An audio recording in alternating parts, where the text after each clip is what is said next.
Steve Buffery of the Toronto Sun. You are in Orlando for the GM meetings. Major League Baseball is in its offseason, but there's a lot going on, including the Jays' reported interest in Lorenzo Cain, one of the top free agents on the market right now. What's the update from the Blue Jays side of the equation from Ross Atkins? I know you spoke to him today. Yeah, well, John, he didn't want to comment on it.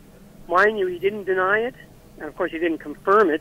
But if you look at the big picture, Lorenzo Cain would be the perfect fit for the Jays. Atkins told us a couple of days ago down here that if he had to break camp after spring training with what he has in the outfield right now, he'd be okay with it.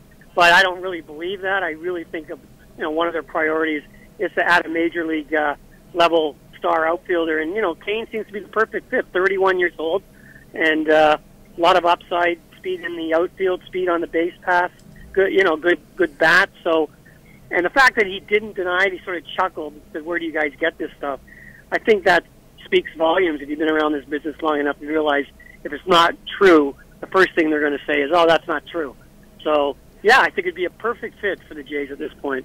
What other teams do you think are in the running? And you would make a good point about Atkins and the way he reacted to the rumor. It's one thing to not confirm, not deny, which he did. So that's sort of hinting, hey, we're involved.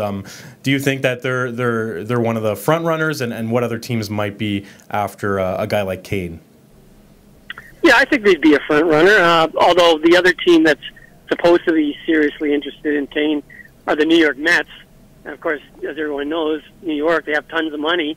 But the Jays have, with Bautista gone and everything else, they're going to have like $40-60 million, on the books extra to play with this offseason. So, I think the Jays would be right there. I think if they target Cain as the guy they want, they certainly can spend what it takes to get him. I mean, you realize a player like Cain will get so much a season and not anymore. So I think the Jays are definitely in that ballpark. So, I think they'd be right up there. As far as other teams, no one's really talking about it, but just the Jays and the Mets at this point seem to be the two teams that allegedly are going after him the hardest. And a reason why Cain has become a discussion point is because Jose Bautista is leaving the Blue Jays. That's a hole. Even though he did not have a good season last year, it's still a hole in the outfield that they need to fill. What do you think is going to happen with Bautista? Where is he going to land for next year?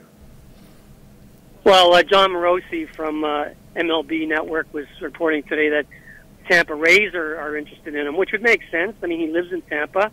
He played there briefly before, and they're not a team that throws a lot of money around, as we know. So, no one knows for sure what kind of money Bautista's going to get this year, given how bad his season was last year. Some people are saying he's going to have to sign a minor league contract, with an invitation to spring training to get on a major league team. So I'm hearing $1 to $5 million a year, which is at least something that even the cheap spending Rays would be able to give him. And when you look at it, it might be a good fit, being that he lives there. All right, thanks, Steve, for your time. And for more, check out Steve's work from Orlando covering the GM meetings at TorontoSun.com.